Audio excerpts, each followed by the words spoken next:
जिंदा हुआ? आमीन। मुर्दों में से जी उठा है। पूरे दुनिया में ये पहला ऐसा व्यक्ति है जो मुर्दों से जी उठा। आमीन। तो ये हम सब मिलकर गाएंगे, परमेश्वर की महिमा करेंगे। सब तैयार है? रेडी? रेडी? Okay, start.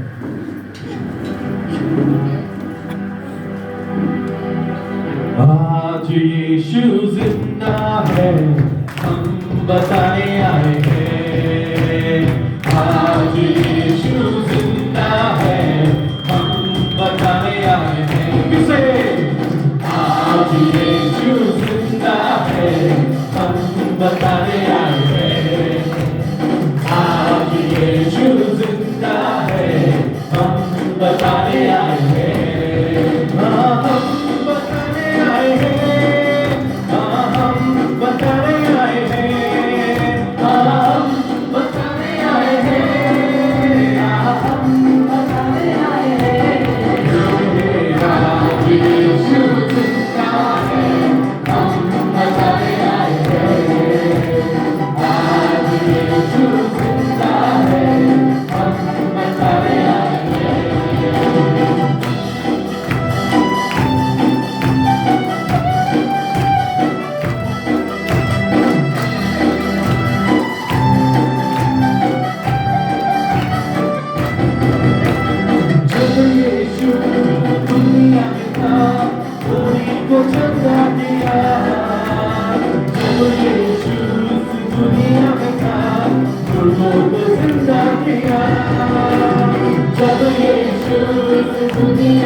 यीशु है कैसा? कुंभार।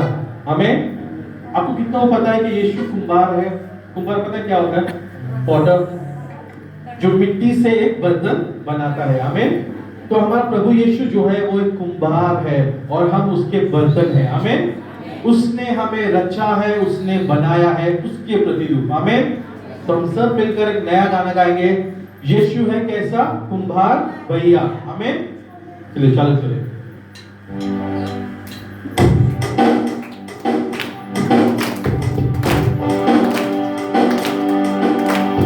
यीशु है कैसा कुंभार भैया, यीशु है कैसा कुंभार, यीशु है कैसा कुंभार भैया, यीशु है कैसा कुंभार, यीशु है कैसा कुंभार भैया, यीशु है कैसा कुंभार, यीशु है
कितने लोग खुश हैं आज?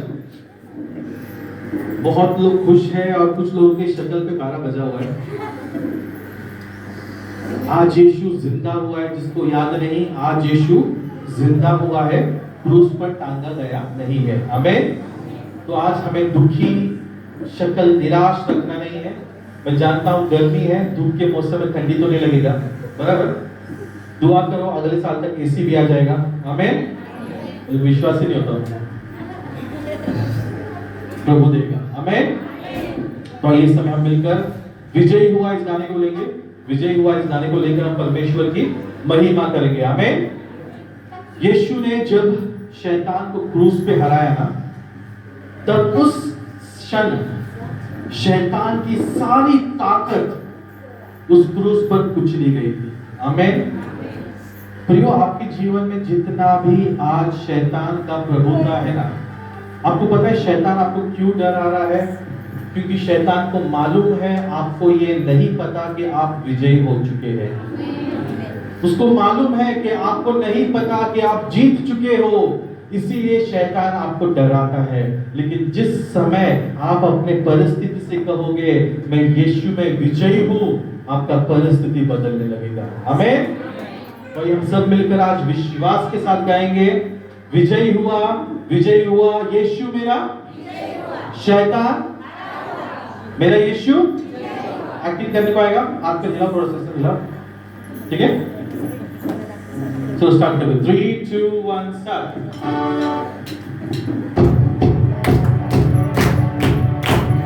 विजय हुआ, यीशु मेरा विजय हुआ, विजय हुआ, यीशु मेरा विजय हुआ, शैतान हरा हुआ, मेरा यीशु विजय हुआ। बोलो शैतान हरा हुआ, मेरा यीशु विजय हुआ। दूसरे करके विजय हुआ, यीशु मेरा विजय हुआ, विजय हुआ, यीशु मेरा शैतान हरा हुआ, मेरा यीशु विजय हुआ, शैतान हरा हुआ, मेरा यीशु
जान लो आपके जीवन में शैतान हारने वाला है।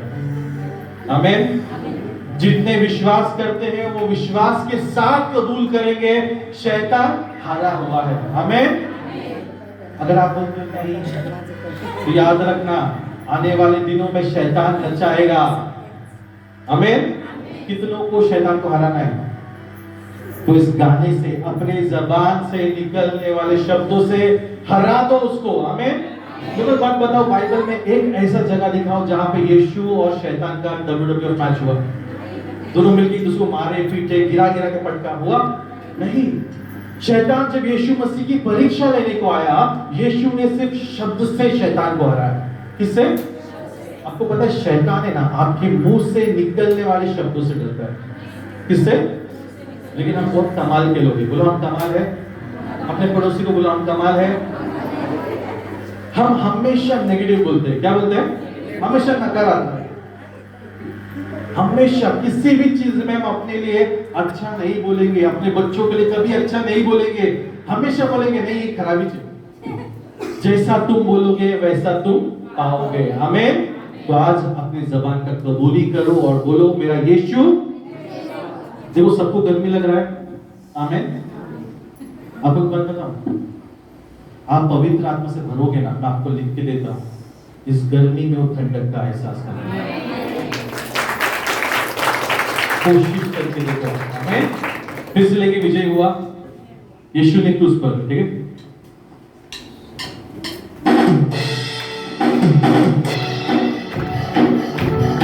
तैयार है? एक्शन के साथ यीशु ने क्रूस पर शैतान के दिल को कुचल दिया, मृत्यु पर विजयी होकर हमें विजयी जीवन दिया। यीशु ने क्रूस पर शैतान के दिल को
कितने लोग यीशु से प्यार करते हाथ दिखाओ।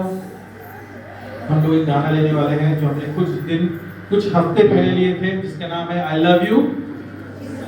कैसे करते पता है आई लव यू का?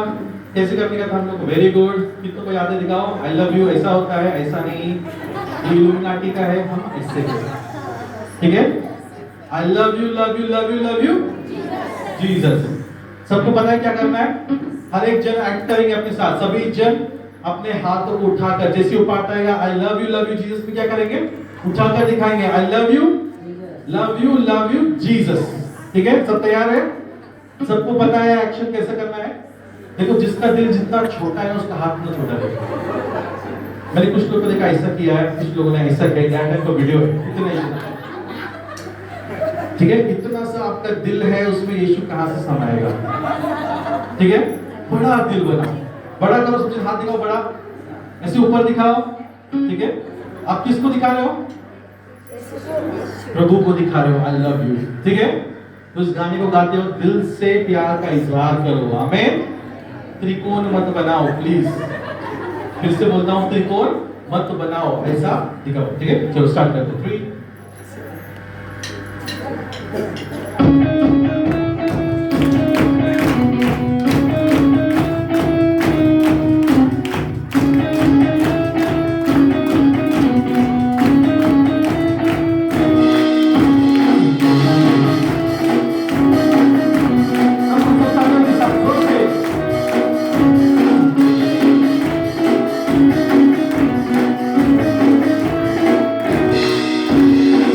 You should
में अभी पनिशमेंट के हिसाब से अपने पड़ोसी को दिखाना है, ठीक है?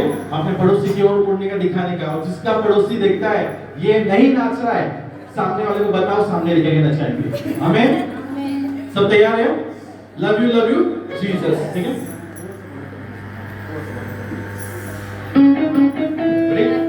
सब तैयार हो? 3, 2, 1 start. I love you, love you, love you, love you, Jesus. I love you, love you, love you, love you, Jesus. I love you, love you, love you, love you, love you, Jesus. I love you, love you, love you, love you, Jesus. I love you, love you, love you, love you, Jesus. थोड़ा confusion है। Cord गाएंगे, मैं सिर्फ बोलूंगा left, left मतलब दाएं, दाएं। Left बोलूंगा तो आप लेफ्ट साइड वाले की ओर घूमेंगे, उसको दिखाएंगे। राइट बोलूंगा तो राइट साइड वाले की ओर घूमेंगे, दिखाएंगे। पीछे बोलने से पीछे वाले की ओर, आगे बोलने से हमारी ओर। सब तैयार है? सब तैयार है? सिर्फ कान से ध्यान से सुनना। समझ में आया सबको? चलो 3, 2, 1 start. I love you, love you, love you, love you, Jesus. I love you, love you, love you, love you, Jesus. I love you, love you, love you, love you, Jesus. I love you, love you, love you, love you, Jesus. Left side, left side. I love you, love you, love you, love you, Jesus. Left side में. I love you, love you, love you, Jesus. I love you, love you, love you, love you, Jesus. I love you, love you, love you, love you, Jesus. Right side. I love you, love you, love you, love you,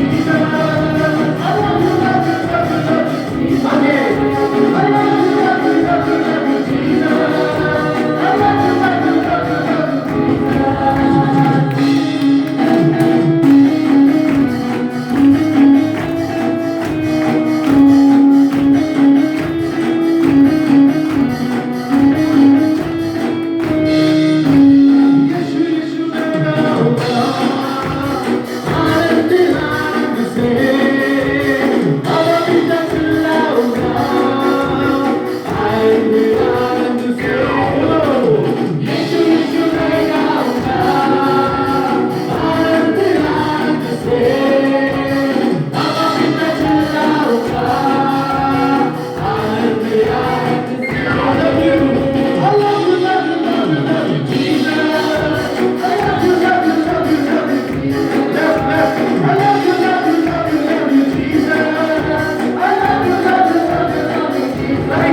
I love you, love you, love you, love you, Jesus. I love you, love you, love you, love you, Jesus. पीछे पीछे। I love you, love you, love you, love you, Jesus. I love you, love you, love you, love you, Jesus. आगे। I love you, love you, love you, love you, Jesus. I love you, love you, love you, love you,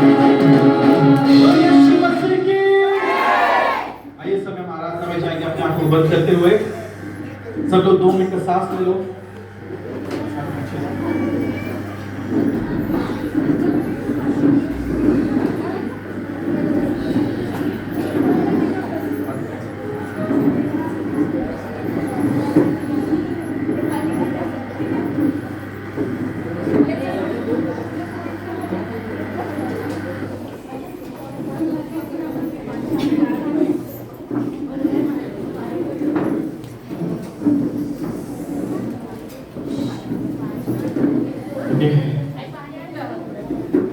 जिसको पानी पीना है जल्दी पानी P low.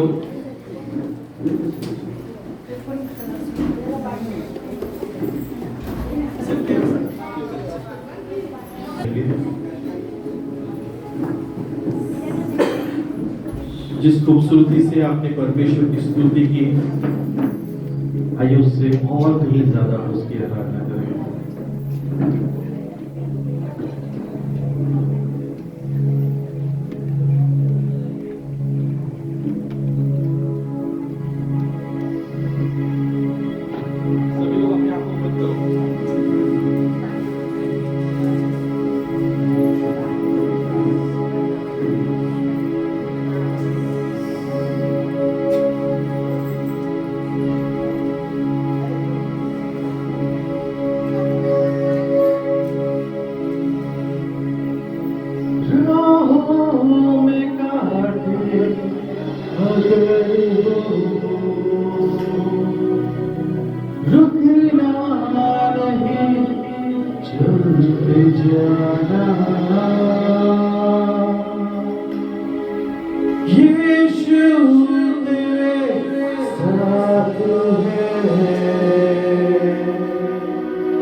संसार के अंत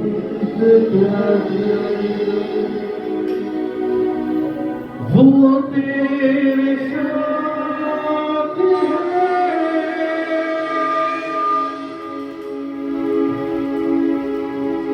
राहों में काटे अगर हो, रुकना नहीं, चलते जाना। यीशु तेरे साथ है, ये तू विश्वास करना। संसार के अंत तक वो तेरे साथ है, राहों में काटे अगर हो, रुकना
रुकना नहीं, चलते जाना, यीशु तेरे साथ है, ये तू विश्वास करना, संसार के अंत तक वो तेरे साथ है, राहों में कांटे अगर हो, रुकना नहीं, चलते जाना, यीशु तेरे साथ है, ये तू विश्वास करना, संसार के अंत तक वो तेरे साथ है।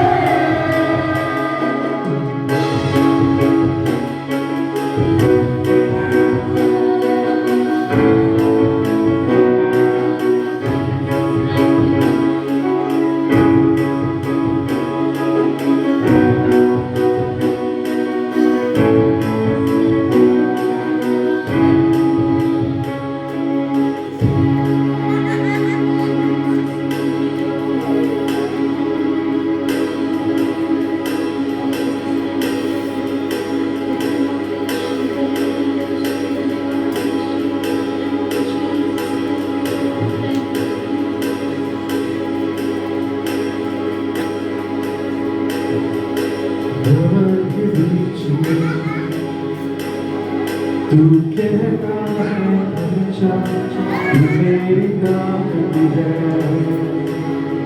तू ही मेरा ईमान, खबर के बीच में। तू कहता है अच्छा, तू मेरी गाली है, तू ही मेरा ईमान, दिलों में तू साथ मेरे आज भी साथ है तेरा, आने वाले कल में भी होगा, उठते हुए तूफानों में तू ही मेरी चट्टान,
बीमारियों में तू कहता है उठ जा, यहोवा राफा, तू ही मेरी शिफा, बीमारियों में तू कहता है उठ जा, यहोवा राफा, तू ही मेरी शिफा, में तू साथ मेरे था, आज भी मेरे साथ बैठना, आने वाले पल में भी होगा, उठते हुए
अब्राहम का प्रभु, इसहाक का प्रभु, याकूब का प्रभु, तू मेरा है। अब्राहम का प्रभु, इसहाक का प्रभु, याकूब का प्रभु, तू मेरा है।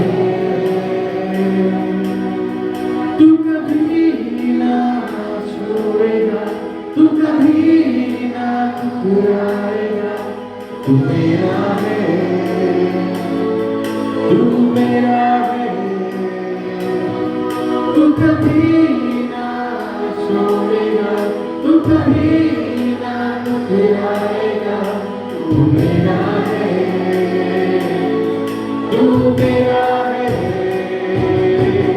अब्राहम का प्रभु, इसहाक का प्रभु, याकूब का प्रभु, तू मेरा है। अब्राहम का प्रभु, इसहाक का प्रभु, याकूब का प्रभु, तू मेरा है। कभी ना छोड़ेगा, तू कभी ना छोड़ेगा, तू कभी ना ठुकराएगा, तू मेरा है, तू मेरा है।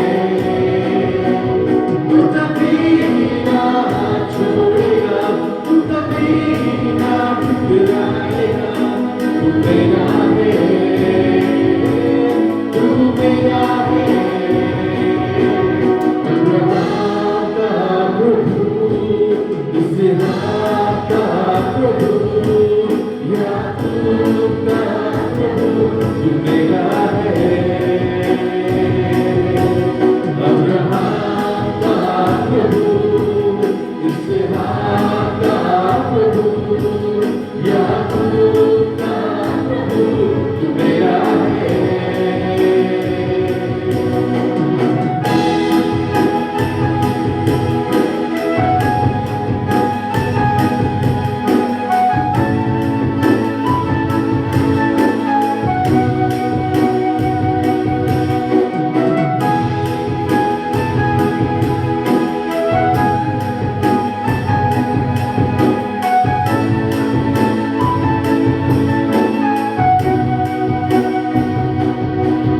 जिसके हाथ में मेरा कर, जिसके हाथ में मेरा राज, और आने वाला कल वो मेरा है।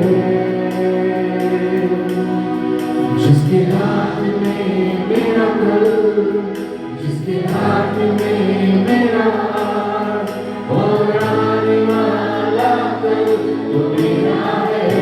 जिसके हाथ में मेरा कल, जिसके हाथ में मेरा कल, जिसके हाथ में मेरा हाथ, और आने वाला कल वो मेरा है।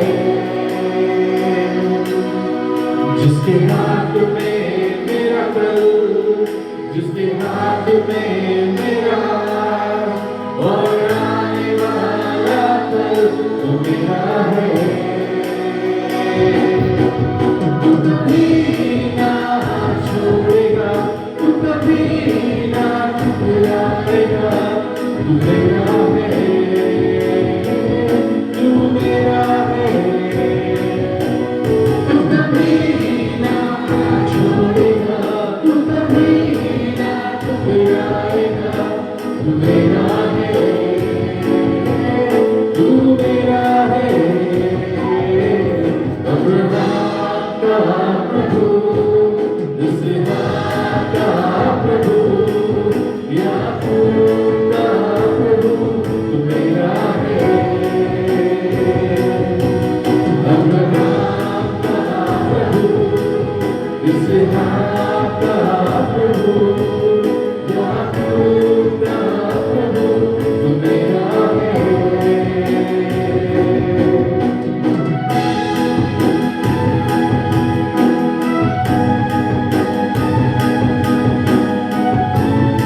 मेरा हाथ जो तूने थामा है। किसी का के विश्वास की कबूली के साथ नदियाँ मुझे डुबा न सके, अग्नि मुझे जला न सके, मेरा हाथ जो तूने थामा है। नदियाँ मुझे डुबा न सके, अग्नि मुझे जला न सके, मेरा हाथ जो तूने थामा है। तू कभी ना छोड़ेगा, तू कभी ना ठुकराएगा, तू मेरा है, तू मेरा है। तू कभी ना छोड़ेगा, तू कभी ना ठुकराएगा, तू मेरा है, तू मेरा है। अब्राहम का प्रभु, इसहाक का प्रभु, याकूब का प्रभु, तू मेरा है। अब्राहम का प्रभु, इसहाक का प्रभु, याकूब का प्रभु, तू मेरा है। अब्राहम का प्रभु, इसहाक का प्रभु, याकूब का प्रभु, तू मेरा है। अब्राहम का प्रभु, इसहाक का प्रभु, याकूब का प्रभु, तू मेरा है।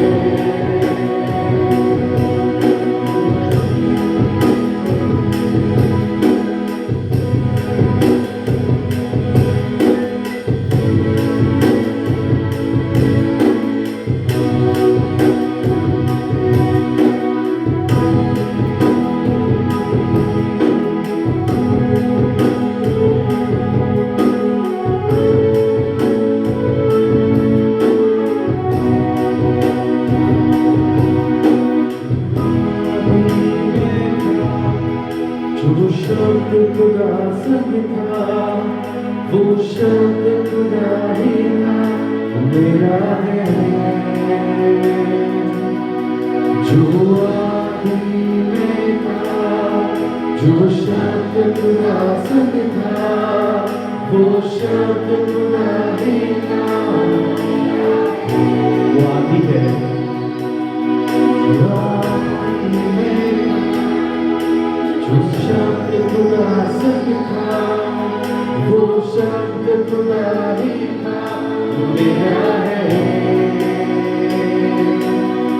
जो आदि में था, जो शब्द खुदा संग था, वो शब्द खुदा ही था, वो मेरा है।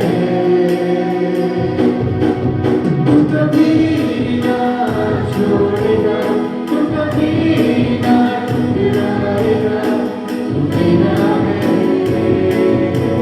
तू मेरा है।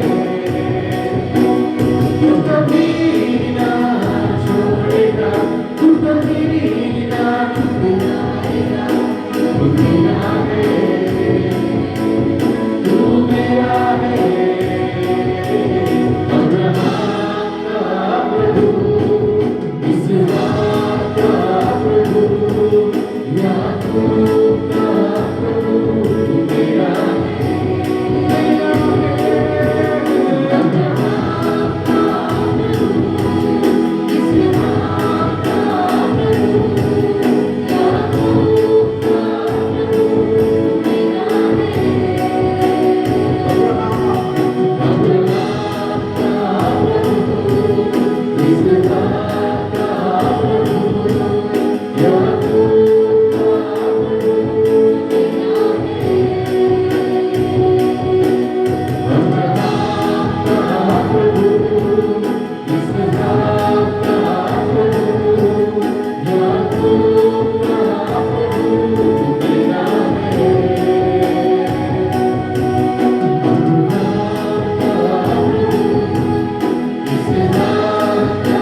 अब्राहम का इसहाक का याकूब का मेरा है। तू कभी ना छोड़ेगा, तू कभी ना ठुकराएगा, तू मेरा है, तू मेरा है। तू कभी ना छोड़ेगा, तू कभी ना ठुकराएगा, मेरा है, तू मेरा है। अब्राहम का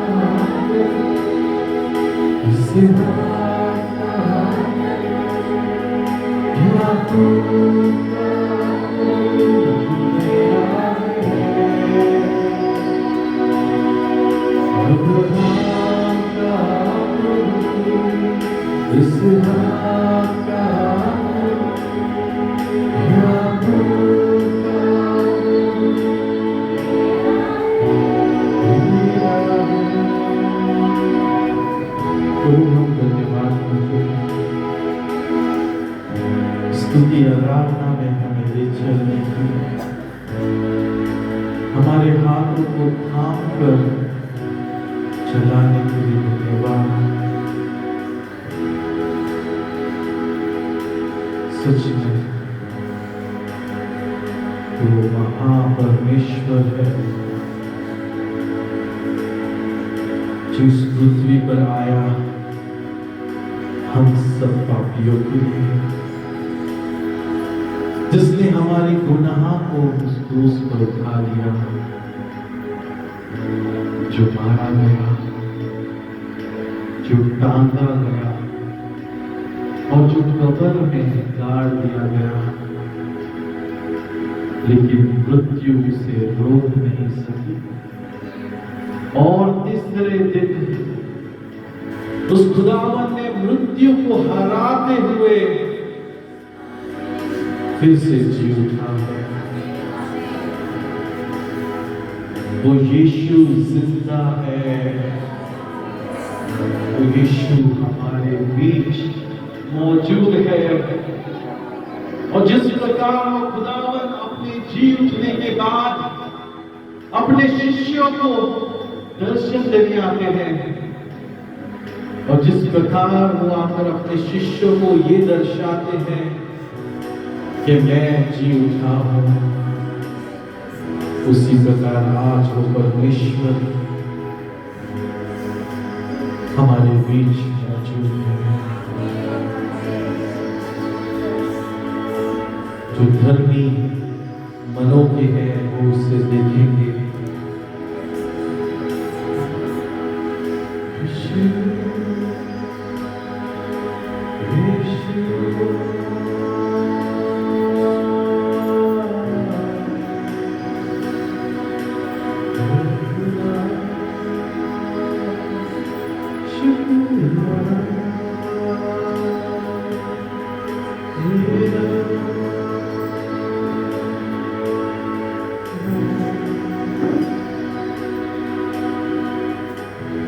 वो वचन सोचता है,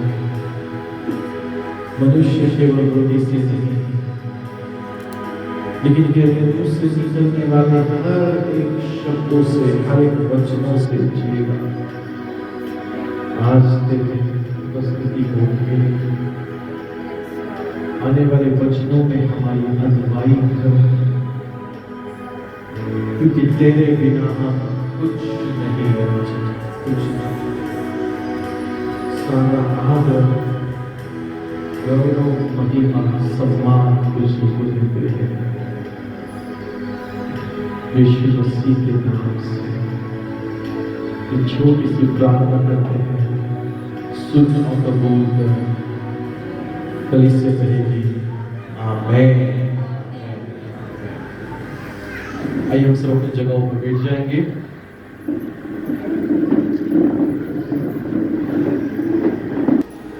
ये नोट कितने का है? एकदम कम वॉल्यूम। इसका वैल्यू क्या है? इसका वैल्यू कितना होगा? अगर मैं दुकान में दूंगा तो इसका मूल्य कितना होगा? 100 रुपए होगा? 500।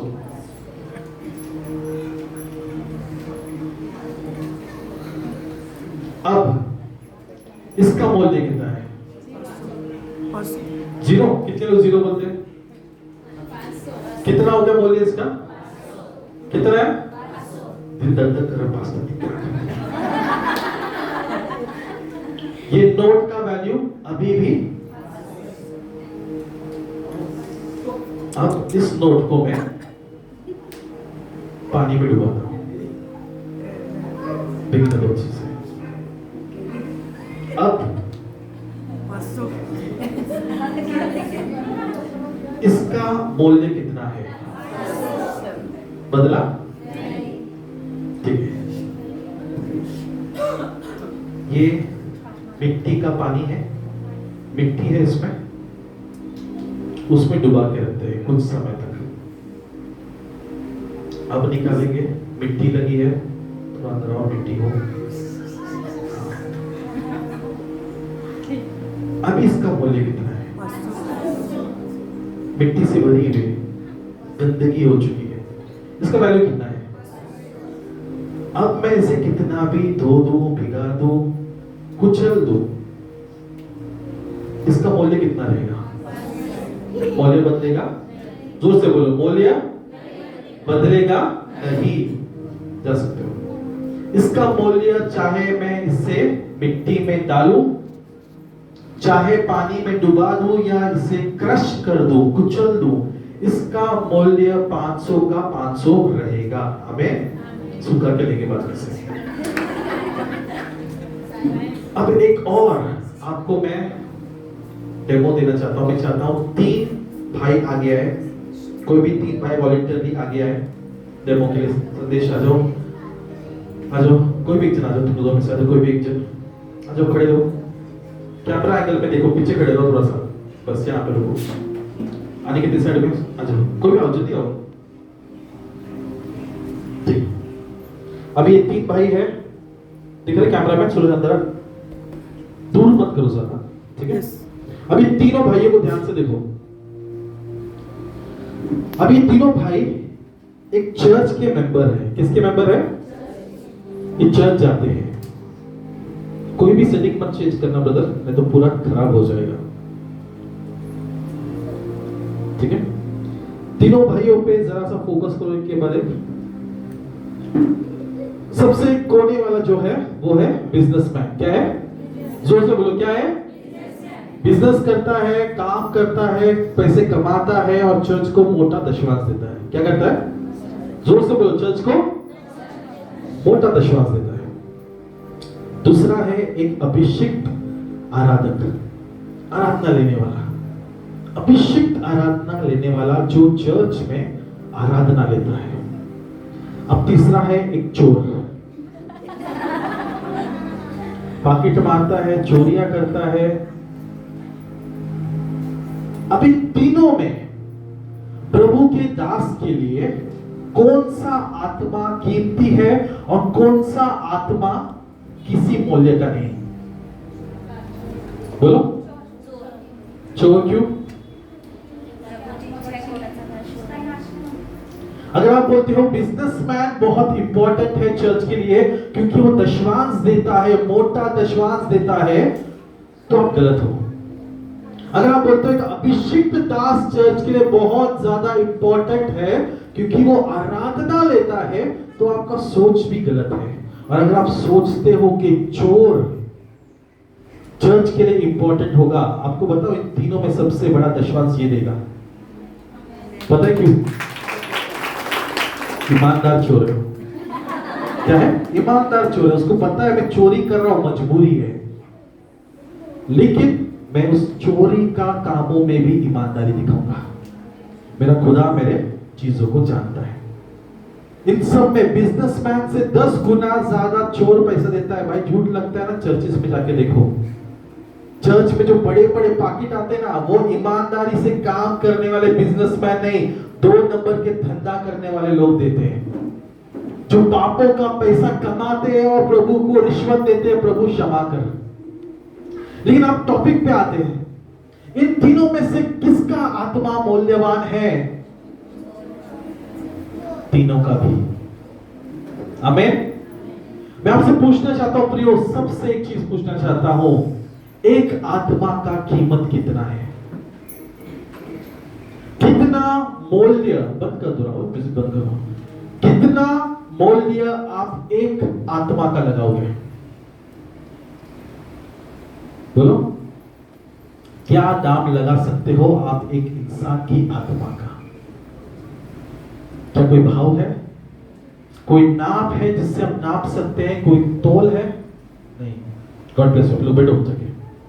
तो वचन में आते प्रियो, वचन है एक आत्मा का मूल्य, और मैं चाहता हूं सब सीरियसली इस वचन को सुने। एक आत्मा का मूल्य उसके पापों से निर्भर नहीं होता। क्या बोला मैंने? एक आत्मा का मूल्य पापों से निर्भर नहीं होता। इस नोट के समान वो व्यक्ति है, चाहे वो कितना भी कुचला जाए। परिस्थितियां इंसान को कुचल देती है, परिस्थितियां इंसान को खराब कर देती है, परिस्थितियां इंसान को बुरा बना देती है, लेकिन इसका मतलब नहीं कि उसका मूल्य बदलेगा। वो हमेशा वैसा ही मूल्यवान रहेगा। फर्क क्या है? उसे धोने का। अगर ये नोट आपको रास्ते में मिट्टी में पड़ा हुआ मिलता तो आप क्या करते हैं? आप बोलते जी मिट्टी में गिरा है, आप उठाओगे। गाय के गोबर में उठाओगे? नहीं उठाओगे। क्यों? धोएंगे, साबुन लगा के धोएंगे। 500 का वैल्यू कहां जाएगा? ये साफ सुथरा होकर फिर से 500 बन जाएगा। आमीन। ये बात परमेश्वर जानते थे, ये बात पिता जानता है। हम सबको उस परमेश्वर ने बनाया, हम सब उसकी रचना है। बोलो क्या है? हम सब, चाहे कोई हिंदू हो, कोई मुसलमान हो, कोई सिख हो, कोई ईसाई हो, हर एक व्यक्ति एक खुदा का बेटा है। सबको बनाने वाला एक ही खुदा है, जिसने मनुष्य को बनाते वक्त कभी भी भेदभाव नहीं किया। उसने सबको अपने समान दिया। बाइबल हमें सिखाती है कि परमेश्वर आपके और मेरे समान दिखता है। कैसे दिखता है? इसका मतलब ये नहीं कि मैं काला हूं तो परमेश्वर काला बन जाएगा, नहीं। इसका मतलब जैसा आपके पास एक सर है, उस परमेश्वर के पास भी एक सर है। वो रावण ने 10 सर लेके घूमता है। प्रियो, आज का वचन बहुत इंपॉर्टेंट है और आपको समझने की बेहद जरूरी है। एक आत्मा का मूल्य क्या है? हम निकालेंगे मत्ती का 18 अध्याय 12 से लेकर 14 तक पढ़ेंगे। मत्ती का 18 अध्याय, मैथ्यू चैप्टर 18 वर्स 12 टू 14 पढ़िए प्लीज। क्या आपको यह नहीं लगता कि एक मनुष्य का 100 भेड़ों में खो जाना अच्छा है और उस एक को खो देना बुरा?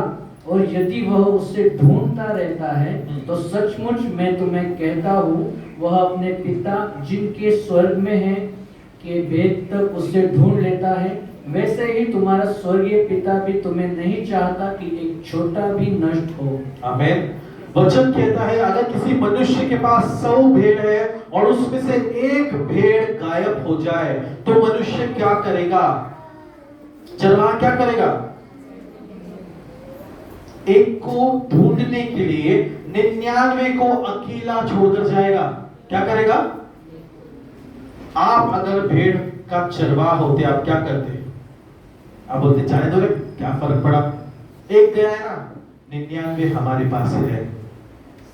आपको बताओ, आज कलीसिया का दुख यही है, आज कलीसिया का तकलीफ यही है। जब एक भेड़ कलीसिया से दूर होता है तो पास्टर सोचता है मेरे पास 99 बाकी है, एक गया है, जाने दो। लेकिन मैं आपसे कहता हूं, परमेश्वर हर व्यक्ति से हिसाब लेगा। हर एक आत्मा बेहद कीमती है और आपको जानकर ये आनंद होगा कि जब एक पापी पश्चाताप करता है, स्वर्ग में आनंद मनाया जाता है। कितने नंबर पे बोलो? एक। जब भी एक पापी अपने पापों से मन फिराकर परमेश्वर के पास आता है, स्वर्ग में आनंद मनाया जाता है। आपको समझ में आ रहा है मैं क्या बोल रहा हूं? हर एक आत्मा परमेश्वर के लिए कीमती है, बहुत कीमती। हमारे पास बहुत आसान ऑप्शन है कि हम ग्रुप से लोगों को निकाल दें, चर्च से हकल दे, वापस से मत आओ। लेकिन मैं आपको एक चीज बोलूं, मैं किसी व्यक्ति को स्टेज से उतारने की ताकत रखता हूं, लेकिन कलीसिया से बेदखल करने का ताकत मुझ में नहीं है। कलीसिया मेरा नहीं, कलीसिया का मालक परमेश्वर है। और ये दरवाजा हमेशा हमेशा के लिए लोगों के लिए खुला रहेगा, चाहे कोई कुछ भी करे। किसी ने कलीसिया को गाली दी, कोई फर्क नहीं, दरवाजा खुला रहेगा। क्यों? हर एक आत्मा प्रभु के लिए इंपॉर्टेंट है, बेहद इंपॉर्टेंट। यीशु मसीह ने हम सब के लिए अपने आप को कुर्बान किया। कहां लिखा है बाइबल में? कोई बता सकता है कहां लिखा है? बोलो। प्रॉब्लम यही है, बाइबल नहीं पढ़ते। यूहान का 3 अध्याय 16 वचन, पता है क्या है? यूहान 3:16 बोलो।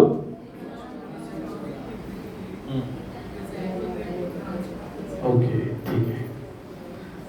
जितने को नहीं पता स्क्रीन पर दिखा दीजिए प्लीज एक बार। यूहान 3:16 वचन क्या कहता है? बड़ी जोर से। और सब लोग, कितनों के पास कान है? दिखाओ कान, कान दिखाओ, कान खींच के दिखाओ। कान है कि नहीं है? है ना? चालू है, कचरा है कान में? सुनाई दे रहा है? ध्यान से सुनो वचन को। वचन क्या कहता है? यूहान 3:16, क्योंकि यहोवा ने जगत से इतना प्यार किया कि उसने अपने एकमात्र पुत्र को दिया, ताकि जो कोई उस पर विश्वास करता है वह नष्ट ना हो, परंतु उसे अनंत जीवन मिले। आमीन। पिता ने जगत से, पृथ्वी से इतना प्यार किया कि उसने अपना एक लौता एक पुत्र यीशु मसीह को हम पापियों के लिए कुर्बान किया। क्या आप अपने बेटे को दूसरों के पापों के लिए कुर्बान कर सकते हो? कोई दे सकता है? दे सकता है? नहीं। पता है, कल रात को एक घटना हुई मेरे साथ। जायन कुछ मस्ती कर रहा था, उस मस्ती के चक्कर में मैं बहुत ज्यादा क्रोधित हुआ, और उस गुस्से के चक्कर में मैंने जायन को बहुत जोर से उसके पीठ पर एक फटकार लगाई, बहुत जोर से। इतना जबरदस्त वो फटका था कि उसकी कमर पे जो है मेरे हाथों के निशान छप गए, और वो खून का लाल लाल रंग बन गया।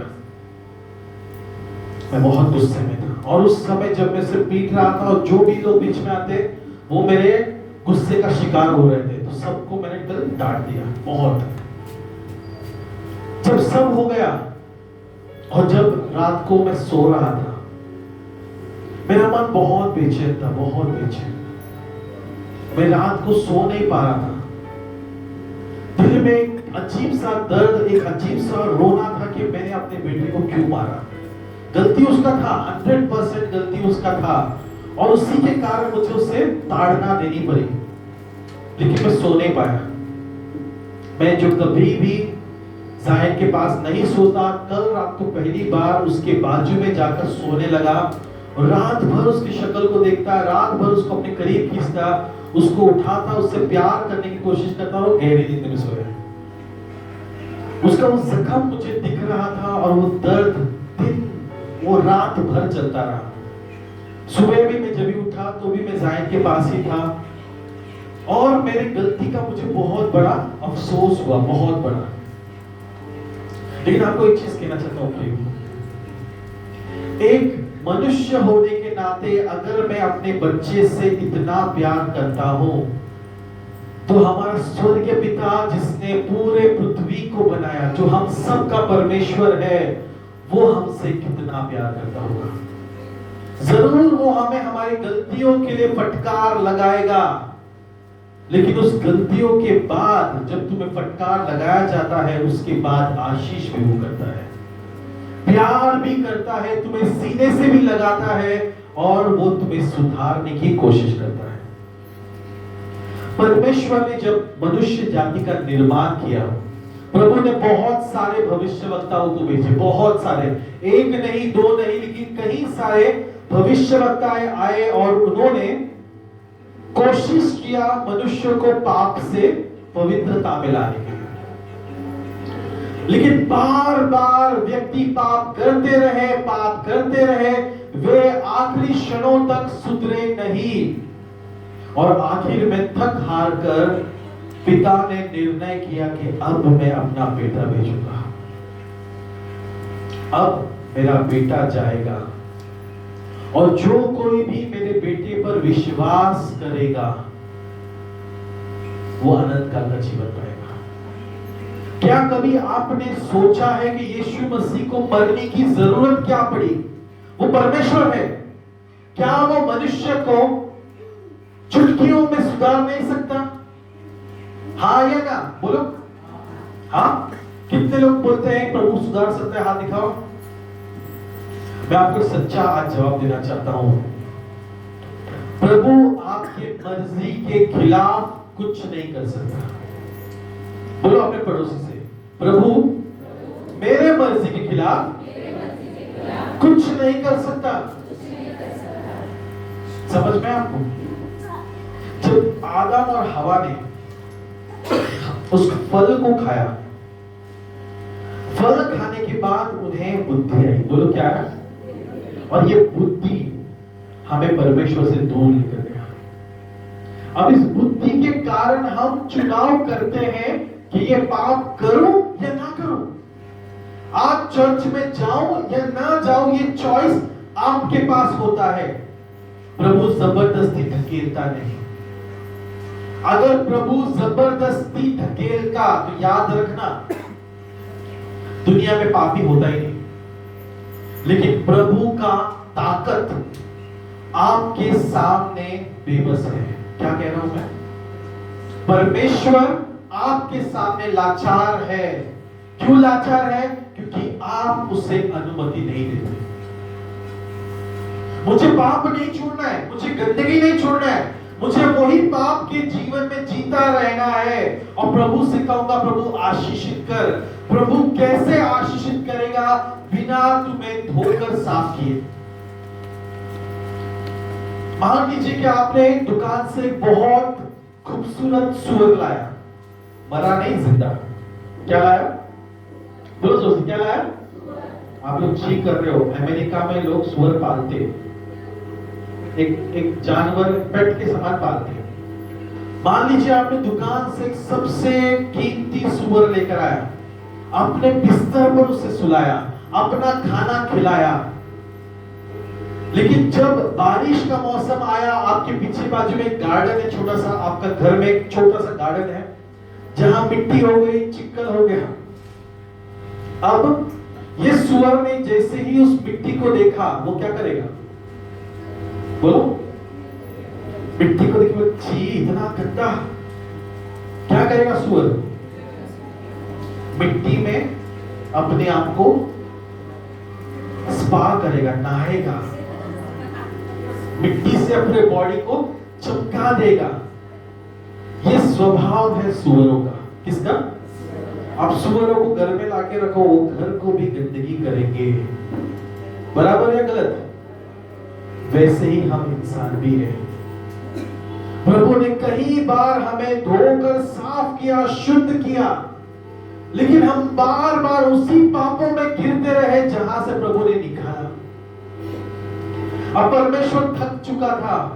परमेश्वर ने नियम लाया और परमेश्वर ने कहा कि ठीक है, तुम सुधरो मत, लेकिन अब तुम जब पाप करोगे ना तो इतना इतना तुमको चीजें कलीसिया को देनी होगी। पहले जमाने में बलि देते थे। क्या देते थे?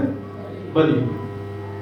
प्रभु ने पता है भेड़ों का बलि मांगा, बकरों का बलि मांगा, कीमती कीमती जानवरों का बलि मांगा, क्योंकि ये बलिदान देने के लिए ना इंसान 10 बार सोचना चाहिए कि इससे अच्छा है कि मैं पाप ही ना करूं। लेकिन इंसान क्या है ना, दिमाग वाला, इससे शॉर्टकट निकाला। क्या शॉर्टकट निकला? पाप तो मैं करूंगा भाई, लेकिन इतने पैसे कमा लूंगा कि साल के आखिर में ना मैं बलिदान खरीद सकूं। और फिर वो बलिदान लाते, बलि देते, प्रभु को बोलते क्षमा कर, फिर से नया खाता खोल, एक नया खाता खोल परमेश्वर, और एक नया खाता लिखा जाता। फिर से साल का टाइम आ गया, फिर से जुना खाता बंद, नया खाता शुरुआत। परमेश्वर की योजना थी कि मनुष्य मन फिराए, अपने आप से वो मन को बदले। लेकिन दुख की बात ये थी कि प्रभु का नियम मनुष्य के मन को नहीं, लेकिन उसके दिमाग को बदल रहा था। वो चालाक बन गया, चालाक लोमड़ी बन गया। अब परमेश्वर ने अपना बेटा भेजा। उस बेटे के बलिदान के कारण आज हम सबको बलिदान करने की जरूरत नहीं। हम सब में को, हमें से किसी को भी आज लहू बहाने की जरूरत नहीं, क्योंकि यीशु मसीह ने लहू बहा दिया है। आमीन। पिता ने इतना प्रेम किया कि उसने अपना एक लौता पुत्र भेजा। अब यहां पे मैं आपको कुछ डराना चाहता हूं, बताऊं कि नहीं बताऊं? बोलो, कितने लोग सुन रहे हैं? हाथ दिखाओ। और कितने लोग स्वर्ग का दर्शन ले रहे हैं? कोई नहीं। जैसे मैंने आपको बताया था, बहुत जल्द लाल बछड़े का बलि होने वाला है। और आपको अगर मेरी बातों पे यकीन नहीं आता तो एक बार फेसबुक पर जाकर जो रील्स आते हैं उस पे देखो। आपको हर दूसरा तीसरा रील्स में क्रिश्चियन व्यक्ति नहीं, लेकिन मुसलमान भाई भी ये बता रहे हैं युद्ध होने वाला है। तीसरा महाविश्व युद्ध बहुत जल्द होने वाला है, बहुत जल्द। कितना को समझ में आया? राहुल, डिस्टर्बेंस एकदम कम चाहिए, लोग डिस्टर्ब ना हो। आप सब बैठिए प्लीज। तीसरा महाविश्व युद्ध बहुत जल्द होने वाला है, बहुत जल्द। और आपको पता है मत्ती 24 में क्या लिखा है? यीशु मसीह कहता है, हाय है उन लोगों पर जो उस समय छोटे बच्चों के साथ रहेंगे, जिनके बच्चे उनका दूध पीते रहेंगे। हाय है उन स्त्रियों पर जो गर्भवती है, क्योंकि उन्हें बहुत सारे ताड़नाओं का सामना करना पड़ेगा। प्रियो, मैं आपसे एक चीज आज यहां पूछना चाहता हूं। जो इज़राइल करने वाला है, पूरे दुनिया देखने वाली है, याद रखना। और ये तीसरा महाविश्व युद्ध की शुरुआत हो जाएगी, इसमें कोई दो राय नहीं। बहुत भयंकर दिन आ रहे हैं। क्या करोगे उस समय? कौन बचाया जाएगा? क्या आपको लगता है आप बचोगे? आज जिस घर के लिए आप जी रहे हो, जिस मकान को बांधने के लिए आप जी रहे हो, वो सब कुछ छोड़कर भागना पड़ेगा। इसलिए मैं आपसे कहता हूं, समय आ चुका है कलीसिया यीशु मसीह के जी उठने का सेलिब्रेशन छोड़कर उसके आगमन का तैयारी करें। समय आ चुका है कि हम ईस्टर, गुड फ्राइडे, क्रिसमस बनाना छोड़कर हर एक दिन अपने आप को तैयार करें जैसे आज हमारा आखिरी दिन हो। और जब तीसरा महाविश्व युद्ध होगा ना प्रियो, मैं आपसे कहता हूं, बाइबल में वचन में लिखा है यूफ्रेटिस नदी से शैतान बाहर निकलने वाले हैं।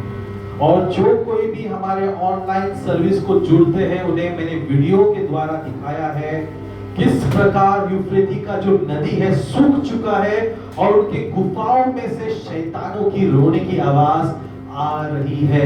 और ये हर एक न्यूज चैनल पे अवेलेबल है। शैतान बाहर निकलने वाले हैं, और जब वो शैतान बाहर निकलेंगे, याद रखना, वो शैतान पूरे दुनिया पर खून की नदियां बहाने वाले हैं, खून बहने वाला है। एक व्यक्ति दूसरे व्यक्ति का खिलाफ हो जाएगा। और ये सब कुछ क्यों हो रहा है? ये सब कुछ इसलिए हो रहा है क्योंकि वो एंटी क्राइस्ट सामने आने वाला है। जब मैंने इस वचन को 2-3 दिन पहले भी YouTube पे जब सिखाया तो किसी भाई का मैसेज आया, भाई या बहन कौन है पता नहीं, उनका मैसेज आया कि पास्टर जो आप सिखा रहे हो ये हजारों साल पहले यहूदी रब्बियों ने तो भविष्यवाणी कर दी। अब मैं नहीं जानता कौन से रब्बी ने क्या भविष्यवाणी किया, लेकिन परमेश्वर को स्तुति हो कि जब भी परमेश्वर कुछ करना चाहते हैं ना, वो एक नहीं लेकिन 2-3 भविष्यवक्ताओं के मुंह से सेम चीज कहलवाता है। अब जिस यहूदी भविष्यवक्ता ने कहा मैं नहीं जानता वो कौन था, क्या था, उसने क्या कहा, लेकिन वर्ड टू वर्ड एक व्यक्ति आता है, बोलता है कि आपने जो भी सिखाया वो सब कुछ यहूदियों ने बताया है, होने वाला है। क्रिश्चियन होता तो सोच सकते हैं, लेकिन एक ऐसा व्यक्ति जो किसी और धर्म का है वो भी इसी चीज के बारे में बात कर रहे हैं। हमारे मुस्लिम भाई बहन भी, उनके कुरान में भी लिखा है दज्जाल का समय आ रहा है और वो आ चुका है।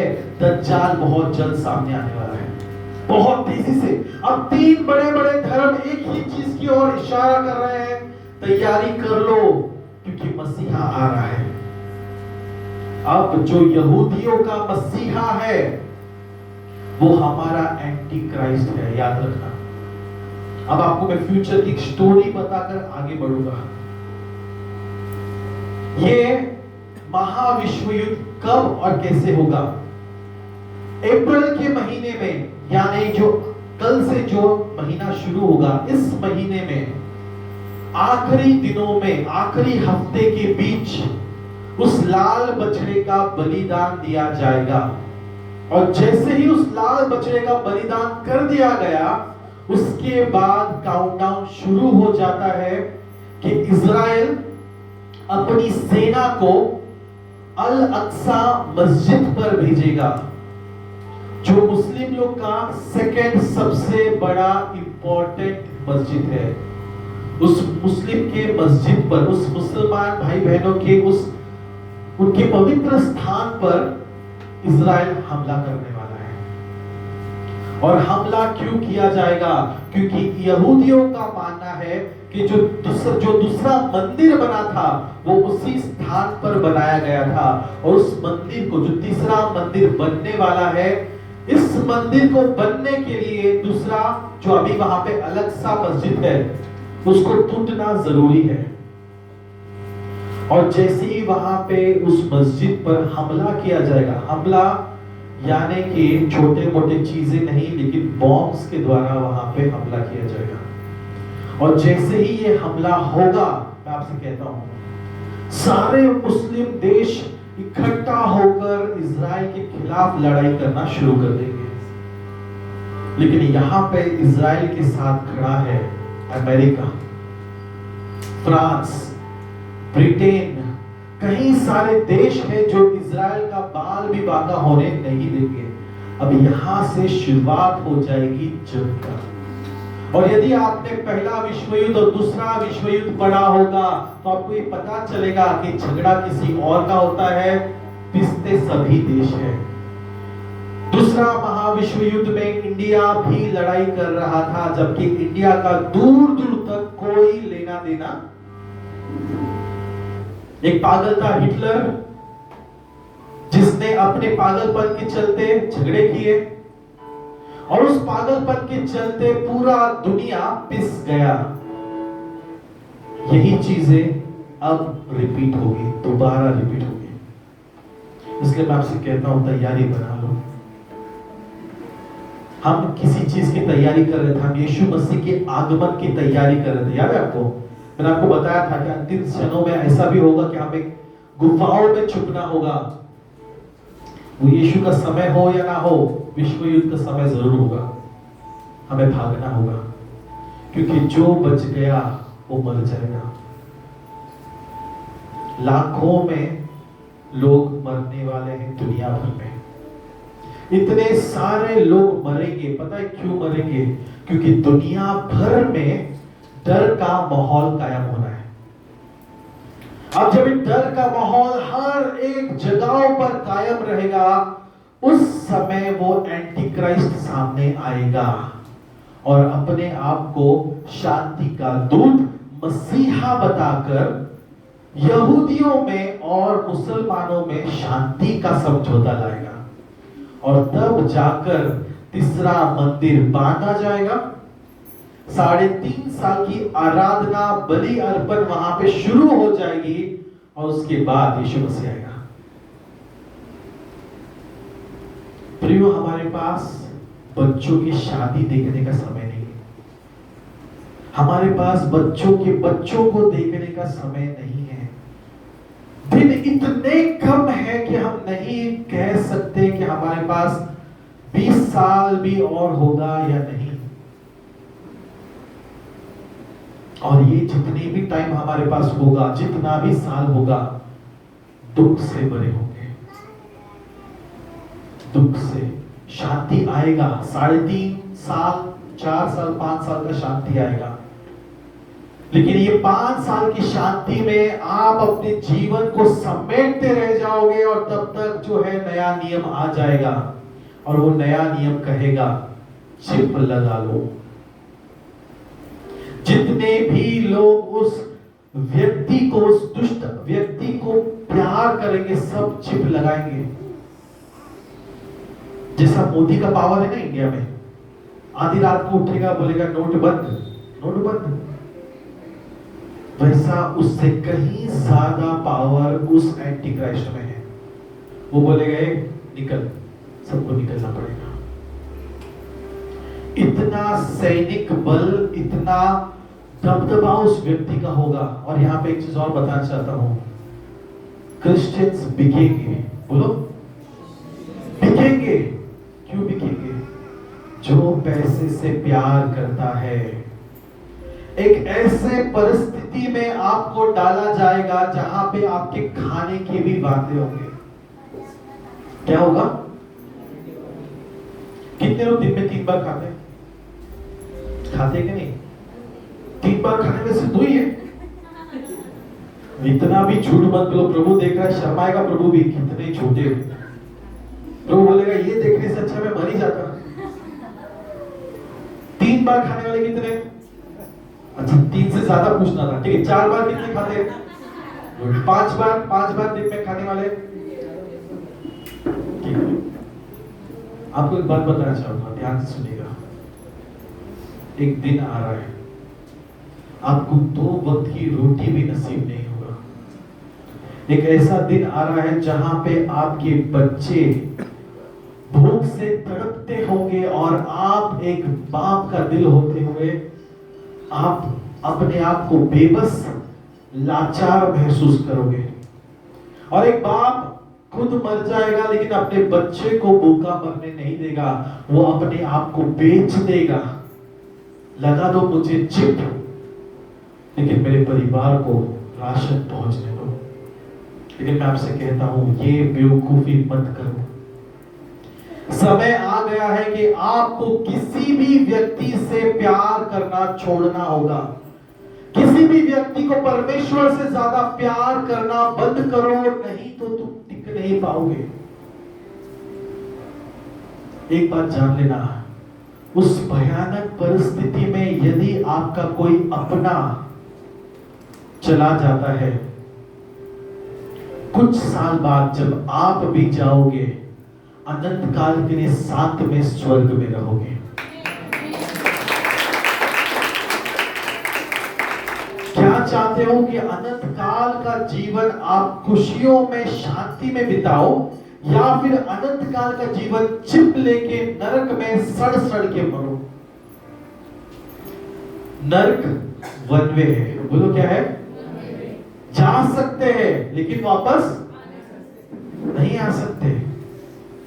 जाने तक तुम्हें सब कुछ अच्छा दिखेगा, लेकिन जब तुम उस जगह पे पहुंच जाओगे ना, सब कुछ बदल जाएगा। हम निकालेंगे 2 पेत्र उसका 3 अध्याय 9वां वचन। बड़ी जल्दी 2 पेत्र 3 अध्याय 9वां वचन। प्रभु अपनी प्रतिज्ञा के विषय में देर नहीं करता, जैसी जैसी देर कितने लोग समझते हैं, पर तुम्हारे विषय में धीरज धरता है और नहीं चाहता कि कोई नाश हो, वरन यह कि सबको मन फिराव का अवसर मिले। आमेन। शॉर्ट में अगर मैं कहूं तो परमेश्वर की इच्छा नहीं किसी का भी नाश हो। क्या है? बोलो, प्रभु की इच्छा नहीं मेरा नाश हो। प्रभु नहीं चाहता मैं मरूं। प्रभु नहीं चाहता मैं नरक में जाऊं। प्रभु चाहते हैं कि हम सब स्वर्ग राज्य में प्रवेश करें। क्या करें? हम सबको स्वर्ग राज नसीब हो, ये उस पिता की इच्छा है। लेकिन क्या ये आपकी इच्छा है स्वर्ग जाना? क्या ये आपकी इच्छा है कि आप स्वर्ग जाओ? एक बार एक पास्टर की गवाही आपको बताना चाहता हूं।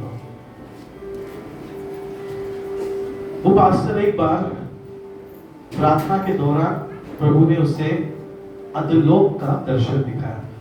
अधलोक एक ऐसा जगह है जहां पे नरक जाने वालों को बांध के रखा गया था। अब वहां पे उन्हें टॉर्चर किया जाता है, मारा पीटा जाता है।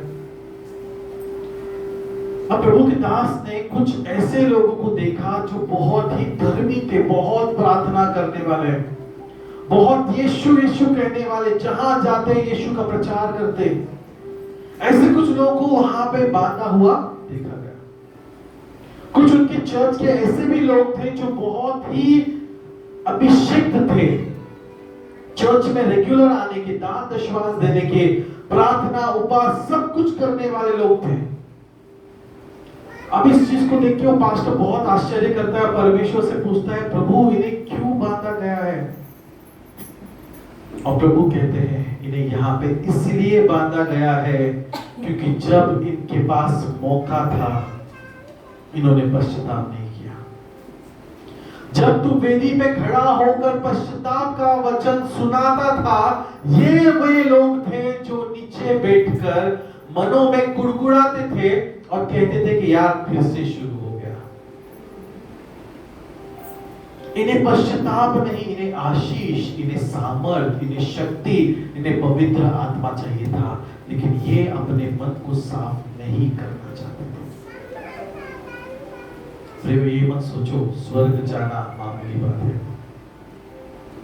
वचन में लिखा है वो रास्ता सकरा है, पतला रास्ता है, कांटों से, कठिनाइयों से भरा हुआ रास्ता है जो स्वर्ग ले जाता है। क्या आप तैयार हो कठिनाइयों को झेलने? आज मैं आपको झूठा आश्वासन नहीं देना चाहता, मैं आपसे कहना चाहता हूं हमारे पास समय इतना कम है कि या तो तुम टाइम पास करो, और टाइम पास करते करते कब वो दिन तुम्हारे सर पर आ मंडराएगा तुम्हें नहीं पता चलेगा। या तो आज पश्चाताप करो, जैसे यीशु मसीह मृत्यु पर विजय पाए हैं, आपको भी उसी प्रकार अपने पापों पर जो मृत्यु लाता है विजय पाना जरूरी है। अपने पड़ोसी की ओर मत देखो, अपने भाई के पापों को मत देखो, अपनी बहन के पापों को मत देखो, अपने अंदर के पापों को देखो और उसे निकालो। ये समय नहीं है कि मैं लोगों को बोलूं तू सुधर, तू सुधर, तू सुधर, नहीं। समय है मैं अपना काम करता जाऊं, क्योंकि वो खुदा मुझसे पूछेगा, बेटा तुझे जो काम दिया था तूने कितना किया? आपको एक बात बताऊं, प्रभु ने मुझे कभी नहीं कहा कि तू सुबह की प्रार्थना शुरू कर, कभी नहीं कहा, कभी भी नहीं।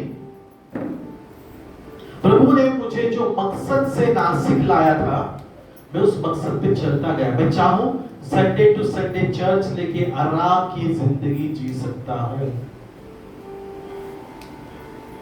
लेकिन मुझे परमेश्वर को मेरा 100% देना था।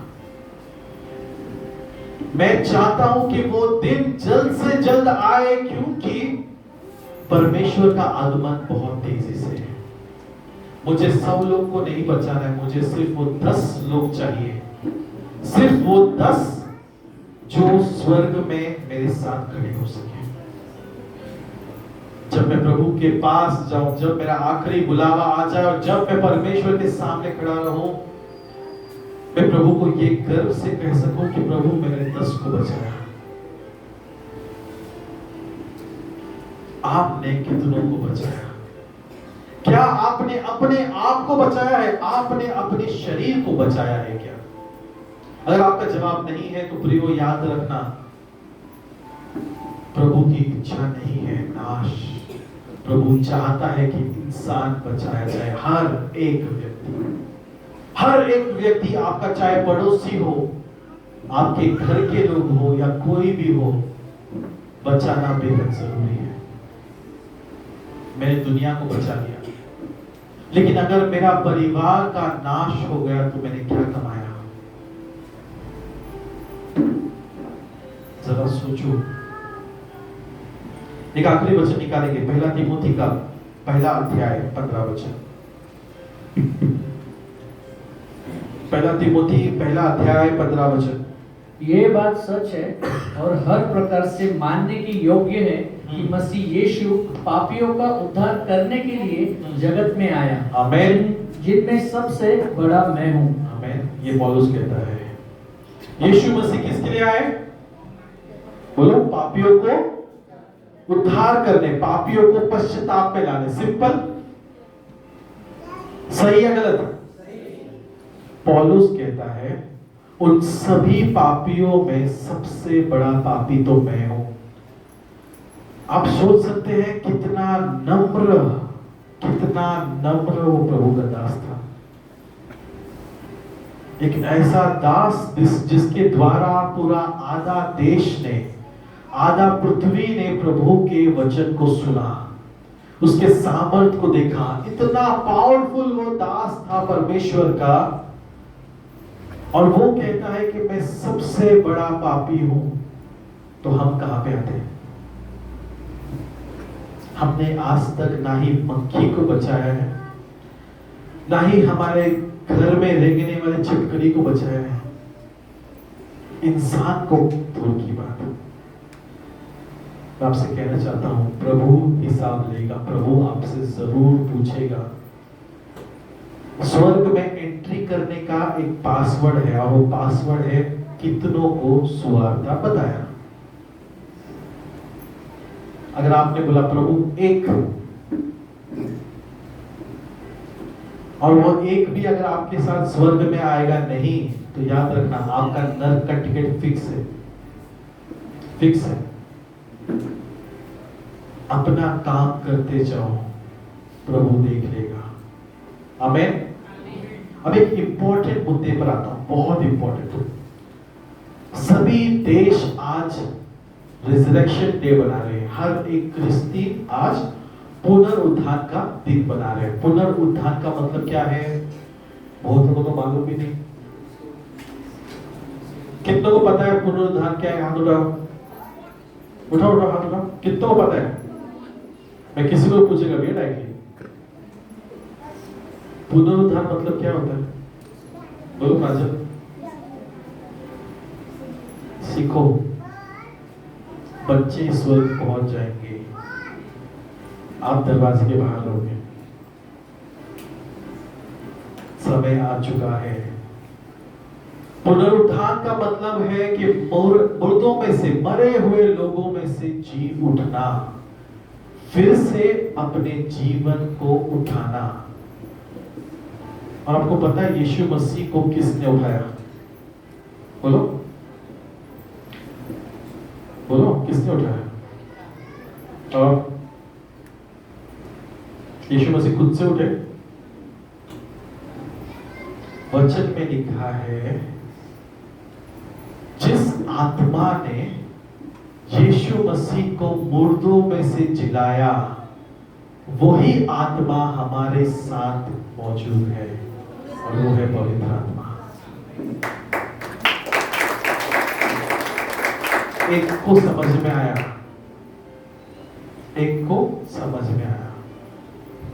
इसलिए प्रियो मैं आपसे कहता हूं, मैं दोष नहीं लगा रहा, लेकिन मैं चाहता हूं कि आप बदलावट करो, अपने आप को बदलो, क्योंकि दिन खत्म हो रहे हैं।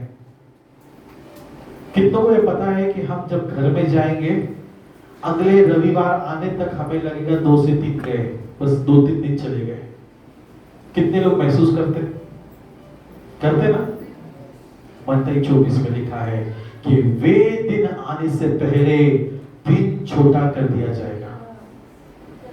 वे दिन कौन सा है? वो दिन है जब यीशु मसीह आने से पहले, बुराई का समय आने से पहले दिन छोटा कर दिया जाएगा, ताकि हम उन दिनों को आराम से पार कर सके। बाइबल में ये नहीं लिखा दुख नहीं आएगा, दुख आएगा, लेकिन प्रभु ने समय को इस तेजी से घुमा रहा है कि कब सुबह हो और कब शाम आपको पता नहीं चलेगा। कब एक हफ्ता गया और कब दूसरे हफ्ते में हम कलीसिया में आ गए, आपको पता भी नहीं चलेगा। आपको लगेगा अरे यार 3 ही तो दिन गए, इतना जल्दी आ गया संडे। प्रभु समय भगा रहा है। बोलो, प्रभु क्यों भगा रहा है? क्योंकि वो जल्द आ रहा है। आमीन। प्रभु बहुत जल्द आने वाला है। पवित्र आत्मा आज भी आपकी मदद के लिए तैयार है। और मैं आज आपको एक चीज आखिरी में बताए खत्म करना चाहता हूं। पवित्र आत्मा को पुकारो। किसको पुकारो? यीशु को पुकारना बंद करो। क्या कहा मैंने? यीशु मसीह को पुकारना बंद करो, क्योंकि आपको मदद करने वाला कौन है वही नहीं पता। आपका सहायक है पवित्र आत्मा, उससे पुकारो, वो तुम्हें विश्वास देगा और उस विश्वास के द्वारा तुम यीशु तक पहुंच पाओगे। मैं नहीं, बाइबल कहता है। आज किसी भी क्रिश्चियन को जाके पूछो प्रार्थना कैसे करते हो? यीशु से मांगते, यीशु से मांगते, यीशु से मांगते। भाई यीशु है कौन? पता भी है? नहीं।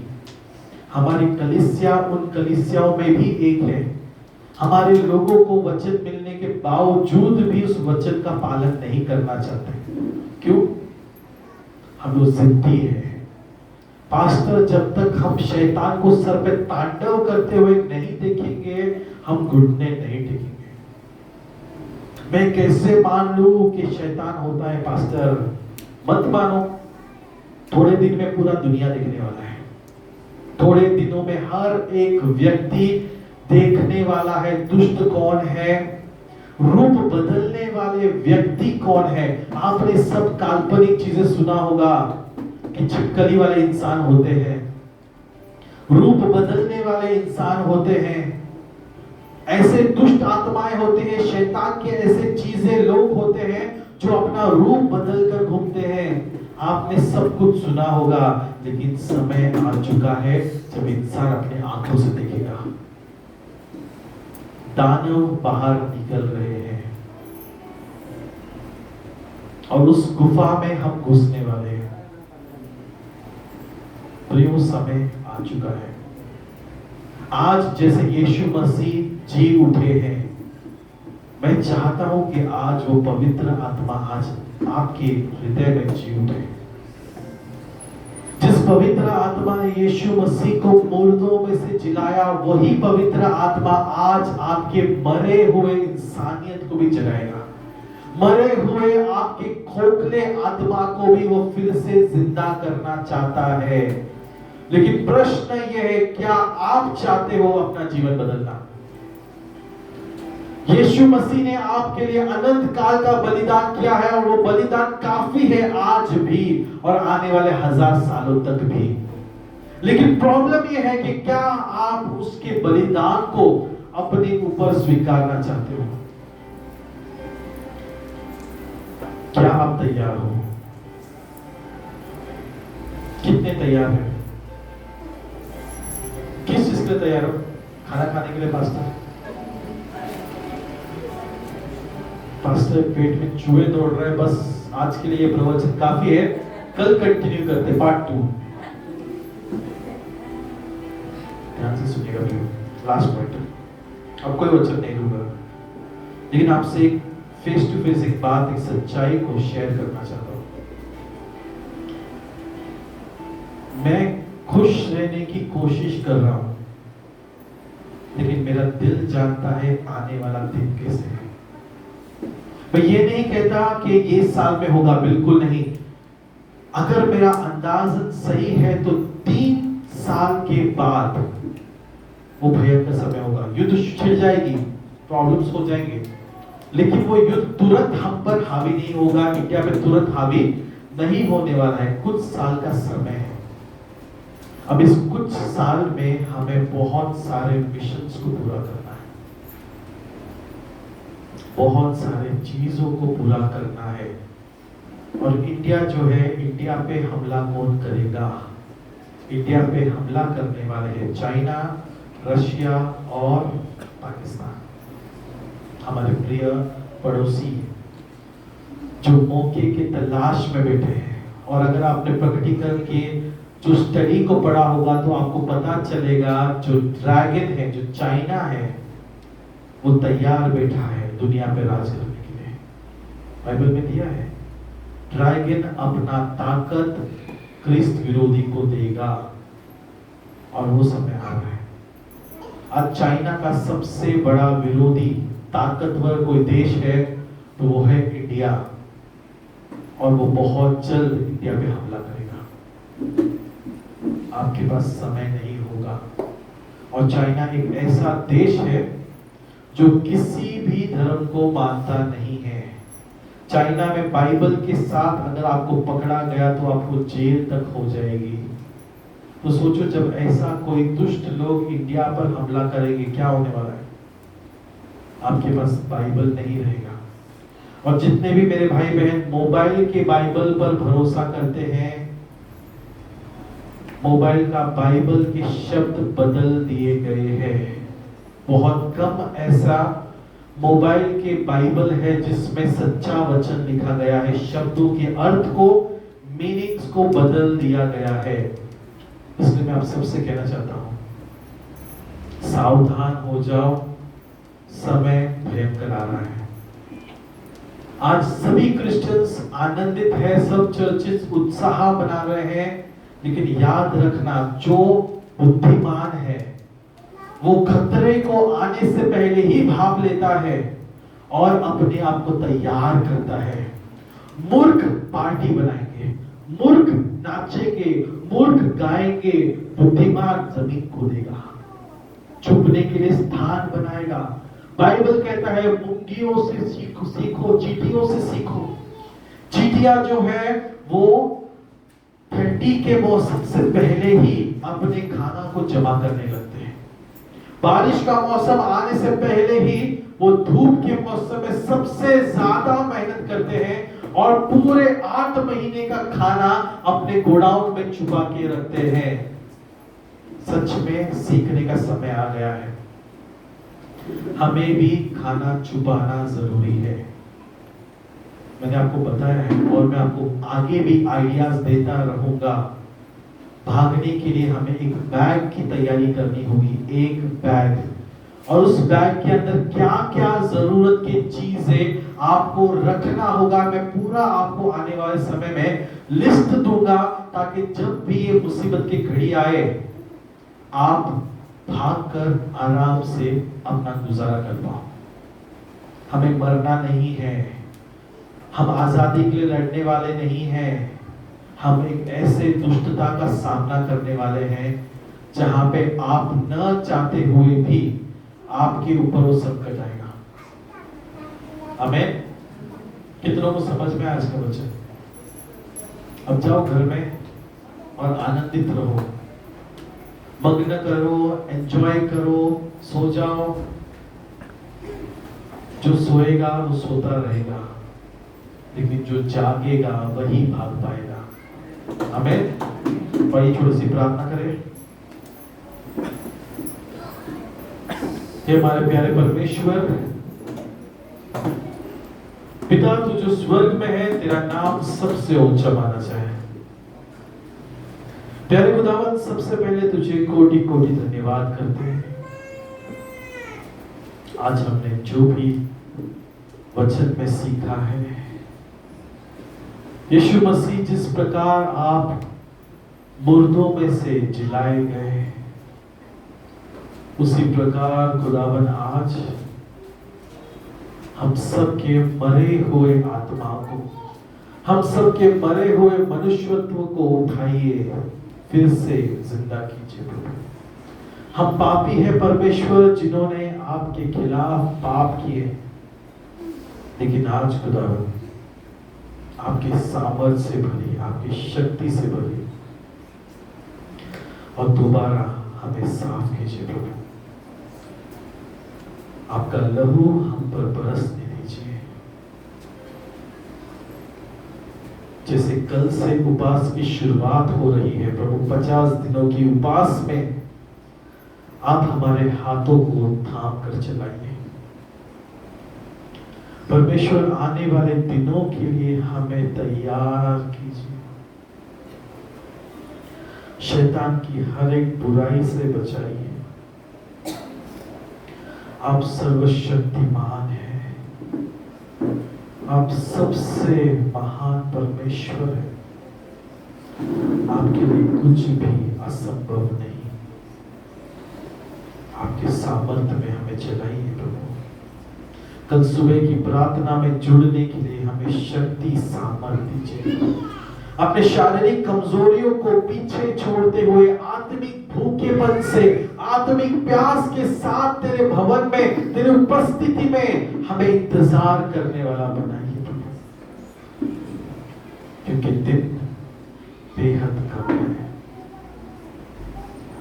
जो कुछ भी इज़राइल में होने वाला है प्रभु, हम दुआ करते हैं ये सब कुछ तेरी भविष्यवाणी के अनुसार हो रही है, तेरी इच्छा के अनुसार हो रही है प्रभु। उन लोगों को बचा जो आज भी तुझे नहीं जानते।